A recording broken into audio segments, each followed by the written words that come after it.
Hello, everyone. Welcome, welcome. We'll give everyone just a few seconds to log in, turn on the sound. Welcome to our 2025 Inside IU Indy Global webinar. We're so excited to have everyone join us today. Waiting just a couple of seconds as we get started here.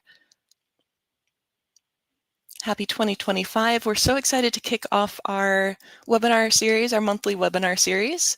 Happy January to everyone. We are excited to have you join us today. So we're so, just as everyone else is joining, all right, we'll get things kicked off. So before we begin, we just wanted to welcome everyone. We're so excited to have you listening in to our first of our monthly webinar series inside IU Indianapolis Global. This month, we're excited to connect with you all and share more about IU Indianapolis and our programs that students can take part in here on campus. A little bit about the flow of our webinar today. We'll kick things off with a few housekeeping reminders, a very brief intro to all things IU Indianapolis, and then we'll welcome our speaker today to share some really great content about the forensic science program here on campus. So as we begin, just a reminder to everyone, welcome. Please drop in the chat where you are listening in from. We'd love to hear who's on the call today. We are live here on StreamYard, as well as our Facebook, LinkedIn, YouTube, and Instagram pages. So thanks for joining us, everyone. Here on StreamYard, we can see the chat, so we'd love to have you drop questions for our speaker, and we'll keep those on hand for our Q&A session later. Please also keep in touch with us. We will be sharing our emails, so we'd love to hear from you with any questions you have about the program, campus, life in Indy. And thanks so much again for joining us today. Great. I see some folks from Nigeria, India, Bangkok. Oh, that's wonderful. Welcome, everyone. So before we hop over to our speaker, I do want to share just a little bit about IU Indianapolis and our campus. So to kick things off, we'll start there, sharing out a beautiful shot of our campus center as it looks toward our downtown skyline. We really are in the heart of downtown Indianapolis, Indiana, and you can see that from the photo here. So here we go. IU Indianapolis really is the premier urban research university here in Indiana. Indianapolis is the state capital, and we are home to many top programs where students at the bachelor's, master's, PhD levels can come to Indianapolis, study, and actively participate in research within the department, great opportunities, and so much more. So on campus, we are proud to have a beautiful, diverse campus here in Indianapolis with more than 100 countries represented, including many or most of the countries I see listed here in the chat. So there are currently more than 1,900 international students at all levels. And the campus is a thriving urban campus located in Indianapolis, Indiana here. So a little bit more about some of the campus life opportunities for students. We really want to make sure that my office, the international office, can help support our international students as they're coming from so far away to study here. So we want to share all of the resources and let you know about the opportunities for you inside and outside of the classrooms. We have many great athletic facilities, club sports, intramural sports, and we also are an NCAA Division I school. So for any sports fans listening in, there's a lot of opportunity to either participate in or watch some of our university teams play. Our campus also has more than 400 clubs and organizations, many ways for you to get involved build your community, join either a organization, something you're interested in, a hobby, something related to a major, and more. And then a big benefit to all of our students is our location. We're really just steps from downtown, from campus to the heart of our downtown. It's maybe a 10 or 15-minute walk at most, and that takes you directly to shopping, restaurants, wonderful museums, parks, uh, and internships that you can participate in while you study. So coming to IU Indianapolis really opens up a lot of great opportunities for you to build out your network, study hard in your program, and enjoy your time outside of the classroom too. This is a map showing a little bit more about how central we are in the downtown area.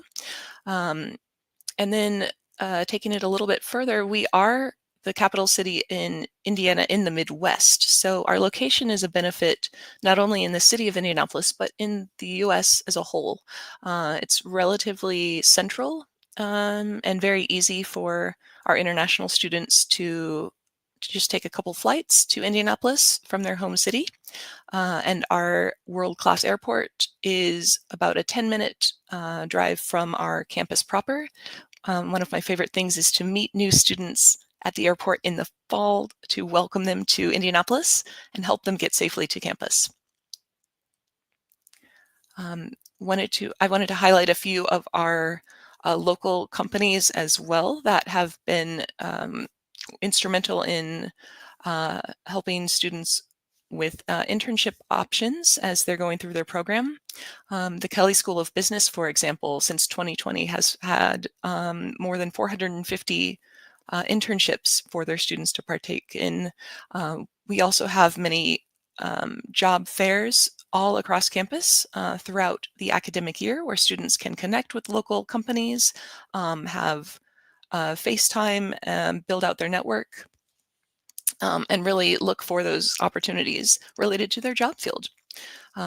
There are a lot of ways for students to either participate in a research opportunity from year 1, year 2 onward as an undergraduate student, which is quite nice.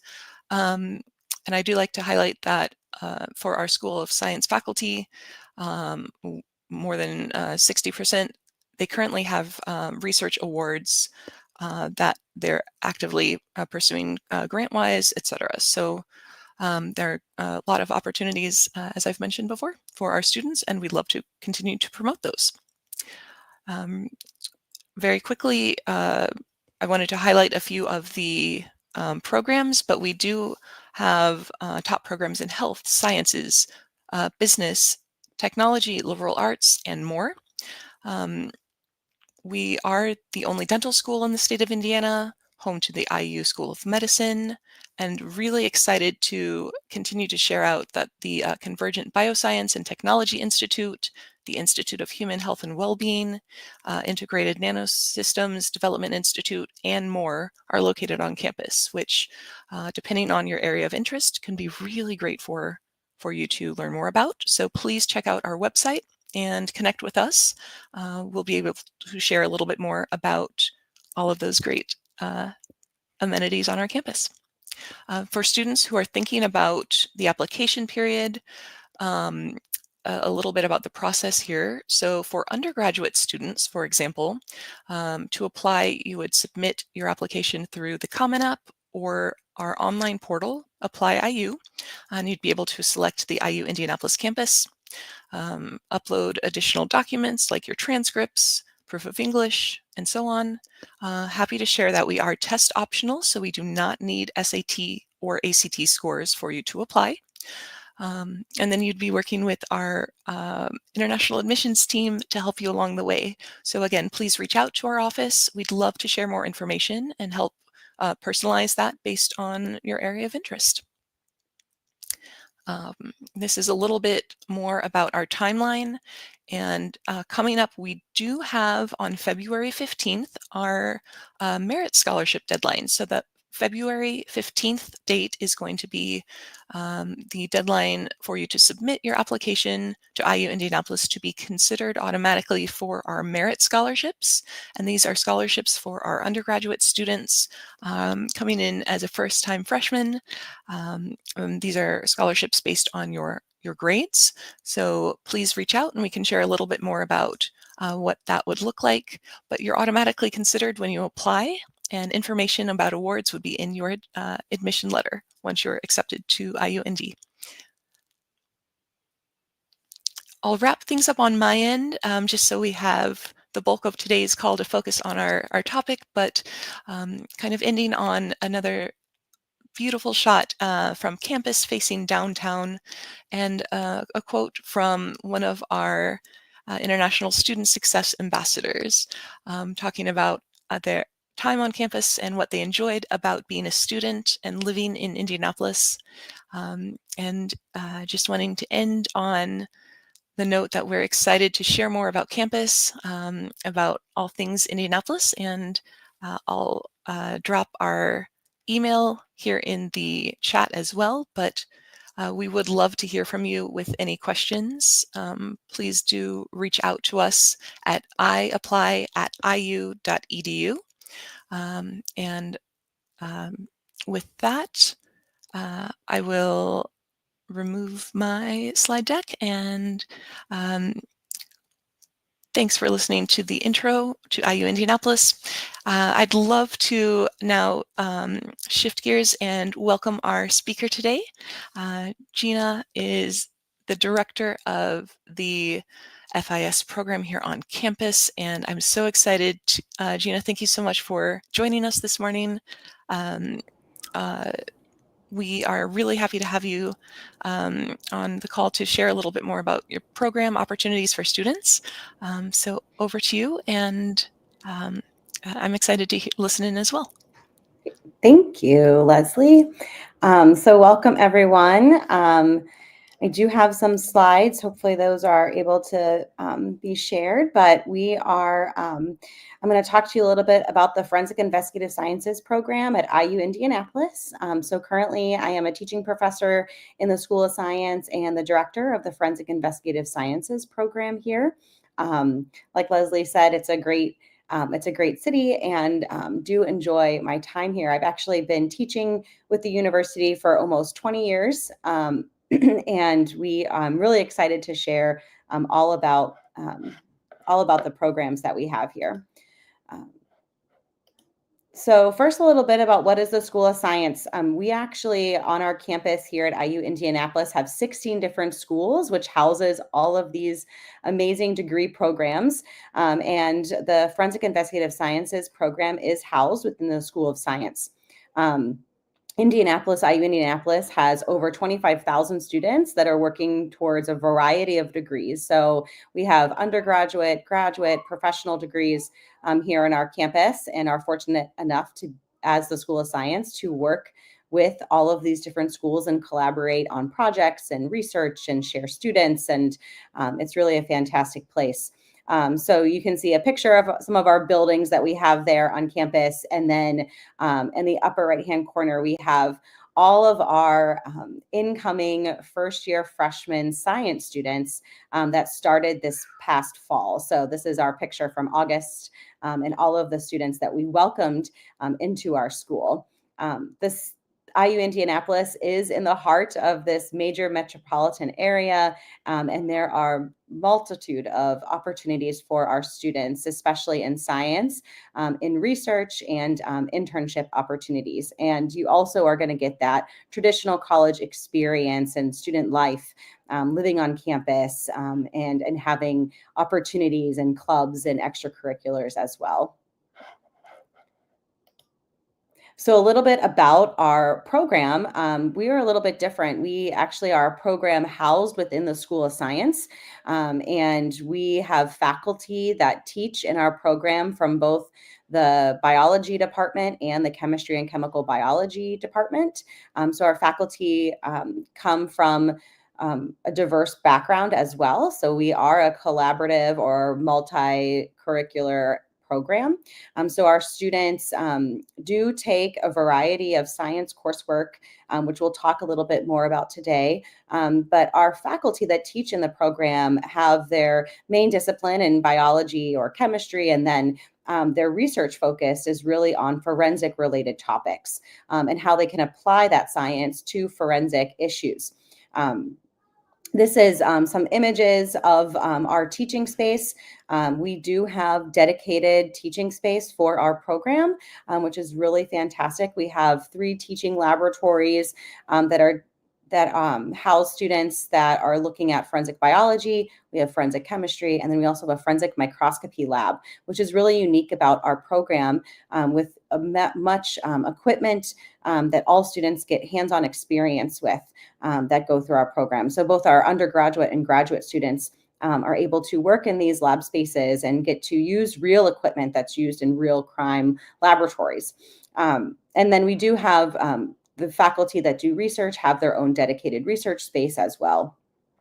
We do have an active student population, and we'll look a little bit at that as well. But our students have great opportunities within our program to serve as teaching assistants for undergraduate coursework, do research with our faculty, and also participate in extracurricular activities around the community of Indianapolis, as well as doing some service as well. And so most recently, our Forensic Science Club was actually a part of a cleanup at one of the cemeteries that's close to downtown Indianapolis, where they were able to do some cleanup of the cemeteries and celebrate, and also put on a murder mystery dinner. So we really do encourage students' participation in the community, and also to engage with each other in these types of opportunities.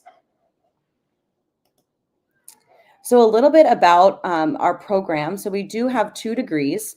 One is a Bachelor's of Science in Forensic Investigative Sciences. There are 2 concentrations that students choose. You do not need to choose this concentration when you start as a freshman, but we do recommend that students try to figure out which track they want to take by the end of their freshman, beginning sophomore year. This will really help them as they design their degree map as they go through the program.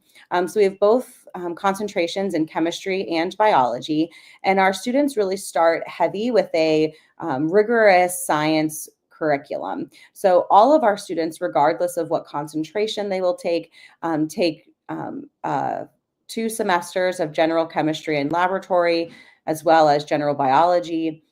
All of our students take organic chemistry 1 and 2 with the associated labs. And then our students all take calculus for life sciences. They all take physics with laboratory as well. So you really have that strong backbone of science coming into your discipline and your major, being forensic science. I do want to stress that strong, rigorous science backbone of our program, which I think makes us a very good forensic investigative sciences program within the state of Indiana. So students, you can see that this is a pretty typical type of curriculum that you would go through the first couple of years within our program. So you're really looking at that high science, and then we'll kind of push in some introductory forensic science courses in there to kind of get your feet wet and try to look at what area you might be interested in. Are you interested in taking something like forensic biology and doing things like DNA analysis, or are you more interested in the chemistry side of things and analyzing illicit drugs or explosives? Or is your interest more in patterned evidence and doing fingerprints, or maybe a trace evidence examiner and looking at fibers and hairs under a microscope? So we definitely talk about all of those things with our students and really help guide them to what might be their first choice in that concentration. We have had students that have done both concentrations within our program to give them kind of that a lot of availability of choice of what they want to do. It might take just a little bit longer, but we have had students do that. So once you get into that advanced coursework, now we're really pushing in, that advanced forensic chemistry and forensic biology coursework, as well as advanced chemistry and advanced biology coursework. So all of our students that choose chemistry will take things like analytical chemistry, instrumental chemistry, physical chemistry, and get a very strong chemistry background. The same goes with our biology students. They all take molecular biology, genetics, immunology, things that are going to give them a strong biology background as they go into the workplace. We also require all of our students to take a pretty intense capstone experience. So because our degree requires specific capstone experiences in forensic science, students take they take 3 credits in capstone, and they kind of build on each other. So students are exposed to things like career readiness, how to maybe apply for professional school or graduate school, helping them with mock interviews and resume writing. And then we move into kind of a research or internship experience. So all of our students participate in that type of work. And then the final capstone that all of our students will participate in is a mock case and a mock trial. So all of our students are given a mock case. They have to work that up independently and then show what they have learned and serve as an expert witness on the stand to testify to the evidence that they examined in that mock case. So this just highlights the specific forensic coursework. So above and beyond that biology and chemistry coursework, all of our students take introductory and survey courses in forensic science, exposing them to a wide discipline of forensic science.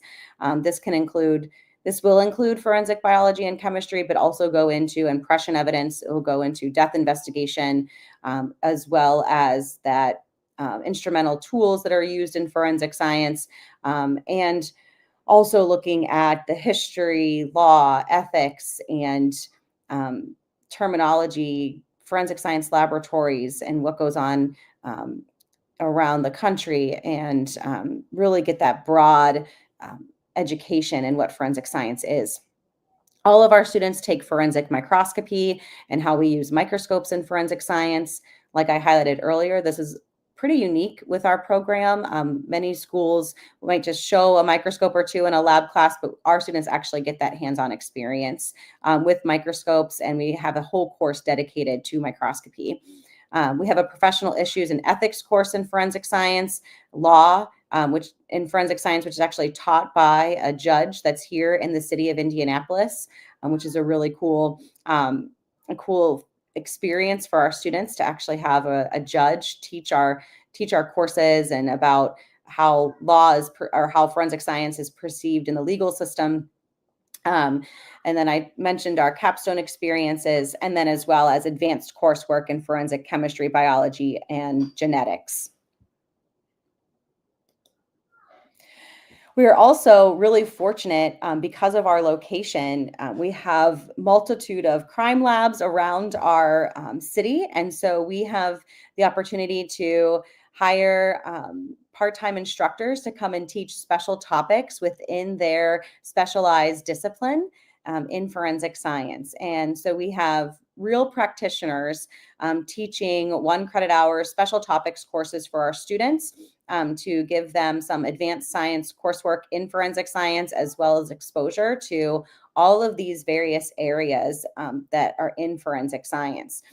So we've had people teach things like question documents, firearms, wildlife forensics, explosives and fire residue. We've had a crime scene photographer teach a class. We've had crime scene investigation coursework, designer drugs, forensic toxicology, all kinds of really unique disciplines that are housed within forensic science, and exposing our students to the possibilities of, what they may want to do when they finish working on their degree here at IU Indianapolis.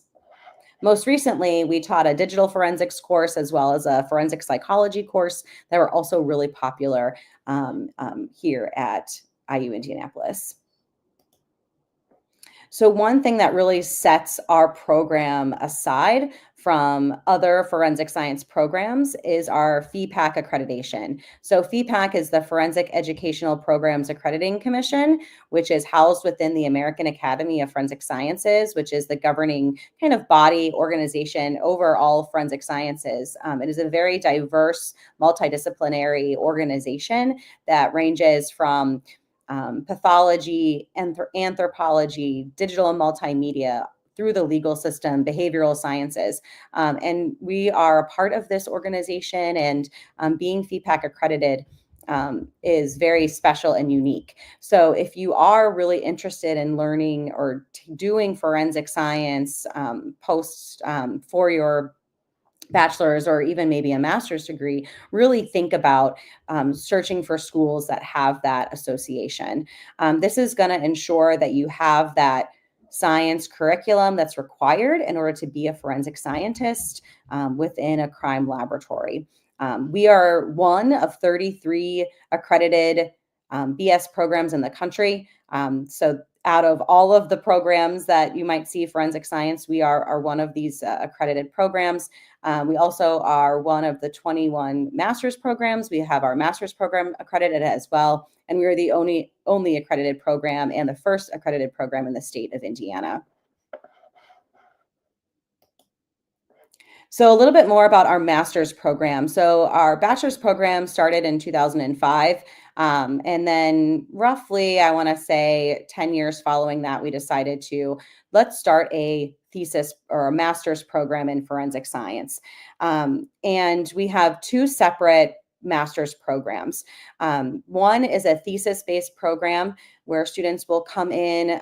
It's a typical traditional two-year master's program that is research-based. So students will do research. They will take coursework as well, and they will write a thesis and present their work and do a defense at the end of their program. This is also FEPAC accredited because of that heavy research component that's required of FEPAC. We decided to do that. It is a very competitive program. We usually take about 2 students a year. Students do get a stipend and are given a teaching assistant appointment within our program as well. Maybe a little bit more popular, and for some of those students that are, I'm done with school, I really just want to get that master's degree and kind of move on, and not really interested maybe in so much research, we have developed and have a non-thesis graduate program. This is the exact same curriculum that our thesis students take without that research component. It is a 30 credit hour master's degree. You can complete this program in 1 year if you're coming full time to do that. We've added additional coursework in this course to really set you up to have the ability to serve as maybe a supervisor of a crime lab, understand how to write grants that you might need to do as a supervisor role in a crime laboratory to get funding for equipment. So they take a couple extra courses in those areas, in laboratory management and in grant writing proposals. But it's been very successful. Currently, we have about between both programs, both master's programs, I think we have about 17-ish students that are earning or working towards that master's degree. So our master's degree, the non-thesis, is open to all students that have a bachelor's of science in a physical science, and our minimum GPA requirement is a 3.0 with a TOEFL score of 79. And I'm sure the international office has more information about how students can work or if they want to apply for that program. This program is very heavy and course-based. So students are exposed to, once again, a survey in forensic science, that laboratory management class, and then they will all take a microscopy course. So we have an advanced microscopy class that students take, all of them with a lab experience, as well as a mock trial and a mock case. And then students take how to write a grant proposal and research project. as well. And then they kind of go off into their various areas, their various concentrations, similar to the bachelor's degree. So students can take the chemistry concentration or the biology concentration. This includes advanced coursework in forensic chemistry, as well as advanced coursework in forensic biology, population genetics, and then they are able to take various graduate electives that are housed within our biology and chemistry department at the graduate level as well. So to kind of summarize what that might look like, it's a 30 credit hour program. They can complete this in one academic year. And then they are also exposed to some of those great things that we talked about with the bachelor's degree. So they take the microscopy course. We do have a judge that teaches a law course, a forensic laboratory management course, project design. And then we have a pretty active seminar in forensic science. So we bring in weekly speakers for our graduate students, and they get exposed to that as well. Oops. So let's talk a little bit about the success that our students have had. So currently, this is just a little snapshot. This is last year's graduation. These are all of our master students actually at graduation. So they're all holding their hoods and anxiously excited to be hooded by by faculty here in the Forensic Investigative Sciences program. So the Bachelor's in Forensic Science program, we recently graduated. You can see our list, our graduates there. And so our students are successful and are graduating. We are currently now on IU degree, which we are very excited about. So from the so our students are, completing their degrees and getting through that process. So always excited to share the success of our students. So where do our students go? I know the slide is very busy, but I really wanted to highlight all of the opportunities that our students have had, not as students, both undergrad and graduate students, but also once they leave here and the success that they've had. So we really encourage students to try to get internships in forensic science or in some type of criminal and justice program so that they can really get a good idea of what they'll be doing post-graduation. We've had students that have had internship experiences at private laboratories across the country. So the Center for Forensic Science Research and Education, which is a well-known institute in Pennsylvania. We had a student that was fortunate to get an internship there, as well as a student that went out to the body farm and studied forensic anthropology in Knoxville, Tennessee. Many times these are unpaid experiences, and students, but the thing is that they're gaining that experience. They're gaining networking opportunities.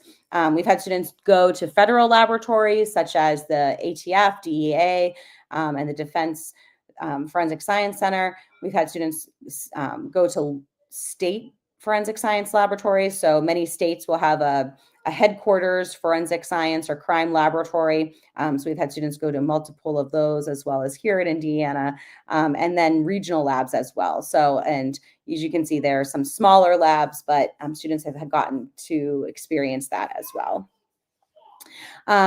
Post-graduation. So where do our students go once they graduate? Here's kind of a summary or just a short list of where some of our students have gone.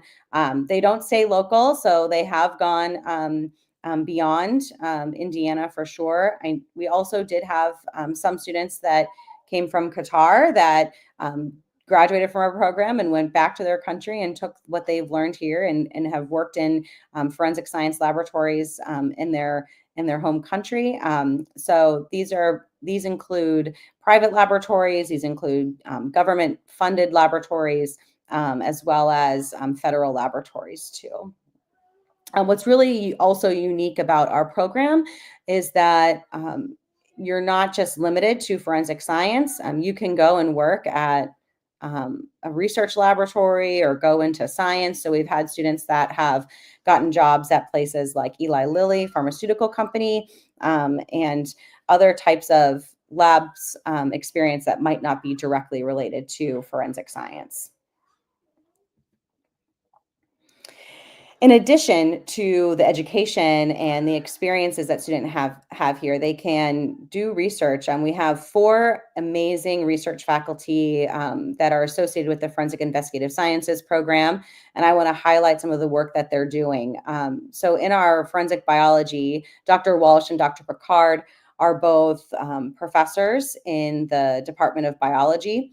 And they're really doing some cutting edge research as well as being funded externally through grants. They do take on doctoral students, master's students, and postdocs in their research labs as well. So Dr. Walsh focuses more on genetics and is looking at how we can use intelligence information to help figure out where on our genome we're getting certain genetic traits like eye color, skin color, hair color, as we can see from this image here. So she's looking at very specific places on that genome. This can help the forensic investigator if a bodily fluid sample is found that has a DNA profile. Can we give some characteristic traits about what that individual might look like from that DNA profile? So really cool stuff that she's doing. Dr. Picard is also looking at population genetics and genomics, but mostly from that insect population. So she does forensic entomology work and looks at the life cycle and sequence of insects and how that might be associated with death investigation. We can use insects to determine postmortem interval estimations, and knowing what species of insects are most commonly found in death investigation casework can be important and really help the investigator determine time of death or maybe other situations surrounding that death. And so she is doing some really cool work in insect forensics. From our forensic chemistry side, we have 2 full professors as well in forensic chemistry. So Dr. Manicky and Dr. Goodpaster. Dr. Manicky focuses more on looking at how we can use really cool analytical instrumentation to look at diverse fields in biomedical research and clinical testing in forensic science. And he looks at how we can use these really cool tools to find all types of drugs that might be associated within forensic science. So the abuse of drugs and looking at how we can find those using these really cool tools. Dr. Goodpaster, he is a former forensic scientist from alcohol, tobacco, firearms, and explosives. So he came here really wanting to do that explosives research, fire debris research. He goes and blows things up and looks at various types of explosives and how we can get explosive trace samples of explosives from IUDs, improvised explosive devices, and applies chemometrics and different types of statistics to his analysis that he does. So he does some really cool things as well. Really great to have both of them here in Indianapolis. So what have our students done? So this highlights Laura Cross. She's currently an undergraduate here in Indianapolis, and she just did an internship with the with the Kentucky State Police Department. She had a fantastic experience. So we really push students to do that. Like I said earlier, we had a student that was able to work for the Center of Forensic Science Research and Education, which was great. But if not all students can do that. And so we do have research opportunities here at IU Indianapolis. So the One RIP program is a new program that started a few years ago, allowing first-time freshman students to really get into a laboratory and work with a faculty researcher and the things that they do. We also have a very active life and health sciences program here, an internship program specifically for sophomores and juniors. So really encouraging students to start that exploration of working in a lab early on in their college career. So really lots of experiences for students, and we do encourage them to participate in those. So some scholarship opportunities, we do have some scholarship opportunities that are specific to the School of Science. We do support outstanding students, both undergraduate and graduate students, with awards and scholarships if they have shown that. And it says here that more than 50% of our students have received some type of financial aid or help with the School of Science. Probably based on their ability and their competence in science, and we're excited to have them. There is also a Dean of Science scholarships that are available for both freshman students, so first-time freshman students coming into college, and then we also do have continuing student scholarships through the Dean's office, as well as Dean scholarships specific for graduate students that are trying to go for a master's degree as well. You can reach out to the International Admissions Office for more information about these types of scholarship opportunities. So thank you again so much for having me and listening, and I'm more than welcome to answer any questions that you guys might have about our program or other things here at IU Indianapolis. Gina, wonderful. Thank you so very much. That was really interesting to learn more about the program and to see what opportunities students have in the classroom with the internships and beyond as they're looking for jobs in the field after graduation. Thank you so much for sharing that. And for everyone listening in today, please go ahead and drop your questions in the chat. Share those with us. I'll be keeping an eye out for more to come through. But to kick off our Q&A session, Gina, I did see a few questions earlier. So to kick things off, can you kind of go back and share a little bit more about what makes this program so special? You mentioned a few things, but the FEPAC accreditation and a couple of the other lab spaces, I saw a question about why that's unique for someone who's interested in this area. Sure, yeah. So FEPAC accreditation is something that is really unique about our program. Like I mentioned, only 33 forensic science programs are accredited in the country.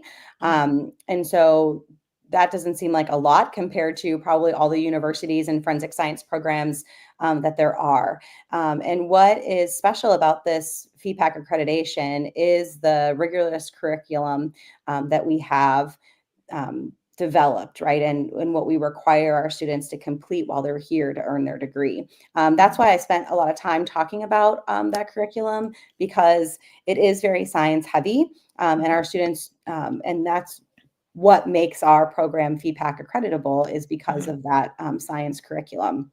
So FEPAC not only requires that science curriculum, but they also require the faculty member that teach in the program to, I think they require more than 50% of the faculty to be full-time faculty within the university. And so our faculty that I mentioned, we are all full-time. I think we have one part-time instructor that teaches our law course, which that's more of like using his expertise to teach forensic science and the law. But we are all full-time faculty. We have, and that's also a little bit unique. Many times forensic science programs will hire outside people to teach their coursework. And then I would say the third thing that's really important to that FEPAC accreditation would be the faculty members' participation in forensic science research, forensic science organizations, working within the community in forensic science opportunities. And that's something that all of our faculty do. So many of our faculty are some of our research faculty that serve as they have served as expert witnesses over their specialized discipline. I know that Dr. Goodpaster does go to court pretty regularly and does casework, consulting work. We also have faculty that are very active in research and going to conferences and giving presentations and the work that they're doing. I am currently very actively involved with the American Academy of Forensic Sciences, as well as forensic science education. And so that's a big component of that FEPAC accreditation standard as well. So I did mention that. And the other thing that I talked a little bit about was the forensic microscopy coursework that we have. So many times you might see microscopes exposed to like a biology lab or maybe a chemistry lab, and kind of just spend a week or two on how you can use that microscope to look at that.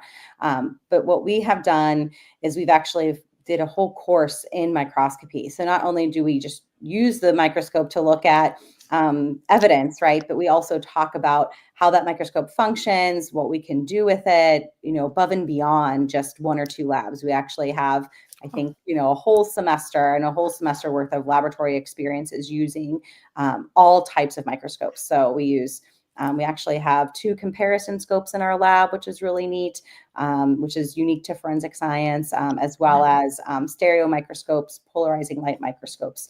And all of our students get their own microscope and work independently, which is really neat as well.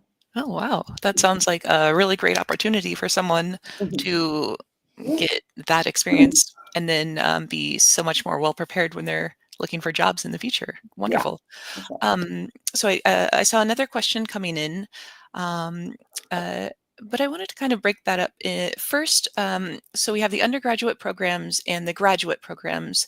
When students apply to IU Indianapolis, undergraduate students will first apply through the link that I put in the chat and apply to IU Indianapolis. But for graduate students, we have a little bit of a different process. So graduate students who are interested in learning more and applying would need to contact the department directly. But zoning in on bachelor level students, students finishing high school, applying for their undergraduate or bachelor level program. We do have a question. Can we apply if we have not taken biology as a major in our secondary education? Different schools around the world maybe have more of a different setups, of course. So for someone who maybe hasn't focused as much on biology, would they still be eligible to apply for this program? Yes, for sure. So, all of our students that come in as freshmen in the bachelor's degree, we don't require any. I would say the School of Science doesn't necessarily require a specific second education curriculum. They do require a certain GPA from secondary education, but they do. And so, what's really also really cool about IU Indianapolis is we have a school called, or a college called University College. And so if you haven't met those school curriculum or school requirements to get into the school, maybe you don't have such a high GPA, or maybe you just haven't met that mark yet, and you can start at University College as a pre-forensic science major.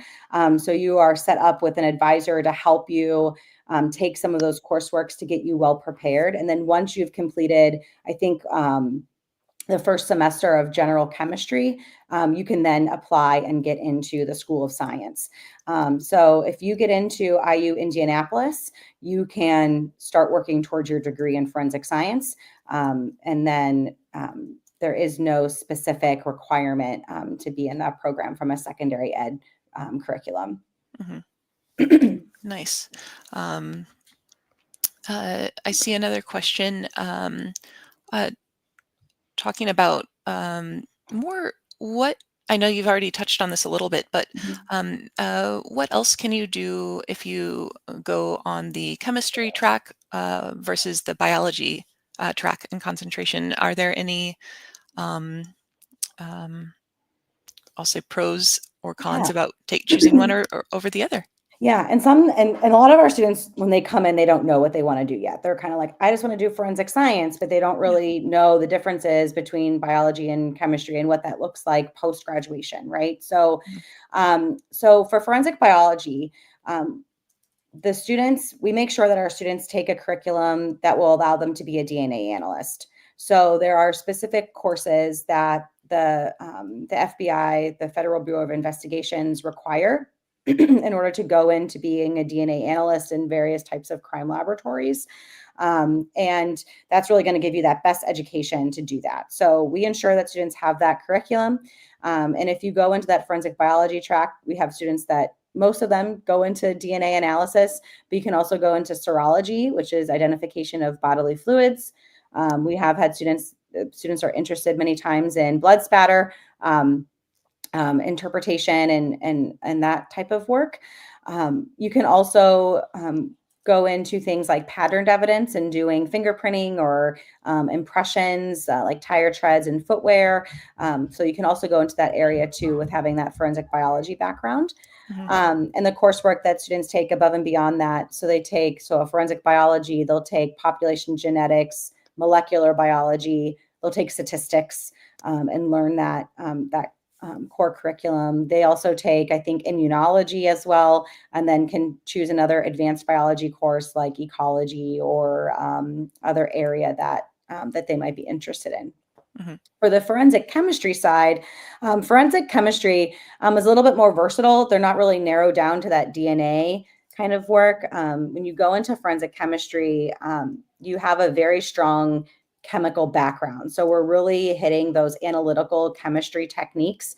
So our students take analytical chemistry, they take instrumental chemistry, and they take physical chemistry. So they're really learning that kind of analytical side, quantitation, qualification of evidence, right, or of compounds. And and so they can go in and be a drug analyst. So they could identify drugs, but they could also look at other things that are chemical based, which is a lot of things, right? So paint, ink, explosives, fire debris. Many times too, you'll see going into a trace evidence examination. So that might be looking at fibers and paint chips and glass and the whole like gamut of materials. We've also seen a lot of our students actually go into forensic toxicology as well. And so a lot of our students are working at the State Department of Health. So various states around our country are a little bit different in how they handle that. But here in Indiana, we have a separate State Department of Health that deals with all of our, I guess, criminal activity that involve drugs, right? Where maybe someone's under the influence. And so all of those cases go to the state where they might look at alcohol concentrations, identify various drugs in someone's system. And so the chemist is really, the forensic chemist is the one that's identifying those compounds, right? So identifying the drugs or the concentration of alcohol in samples. And then the forensic toxicologist then that works will actually go and testify to how that affects a person. So you have the chemist that's doing all identification and quantification, and then you have the toxicologist that does more of that testimony to the effects of the individual based on this concentration that what they found in their system. So yeah, I hope that answers that question, but lots of possibilities for sure. For our students. Yeah. And, you know, since we are in Indianapolis, we're like the 15th largest city in the US. So you mentioned this a little bit as well, but what other ways can a student in the program be connected to the community? I mean, that's so close to so many different ways to get involved directly related to the program and the focus, but are there any other unique, like local Indianapolis examples that come to mind? Yeah. So we really strive here to, do outreach within our community, and some opportunities that we've had. So we have the Indiana Medical History Museum is very local to us. They have a forensic science seminar series, so we've participated in those types of opportunities. I showed the Forensic Science Club, and they've actually gone to that cemetery and did that cleanup there. We also have a lot of local schools that we've gone and participated in, like science days or maybe some types of summer camps for young kids. And we include students to be exposed to those opportunities as well. So something that's happening later this semester, we're actually hosting 2 badges for the Girl Scouts of Indianapolis. And so we're bringing girls to campus, and students are preparing all of the activities that the girls will be doing to earn those badges. And part of that is bringing in speakers in various disciplines in forensic science to talk about jobs and careers in science. And so we really try hard to not only interact with our community, but also give those students the opportunity to participate in those activities as well. Mhm. Oh, that sounds exciting. Yeah. I see another question coming in um, about mock trials and the mock trial experiences that you had talked about before. Could Yeah. you elaborate, please, and Yeah. share a little bit more about that? So some students get a little nervous sometimes because they realize that a big part of being a forensic scientist is being able to testify and serve as an expert witness. So, an expert witness will be called to speak to the work that they did. So, the types of experiments and tests and procedures that they ran on evidence, as well as to the results and what those results mean or interpretation of those results. And what's unique about an expert witness is that they can actually give their opinion on a stand within that field. So the expert witness can give their interpretation, their opinion about what that evidence means as far as answering the question that's being asked of them.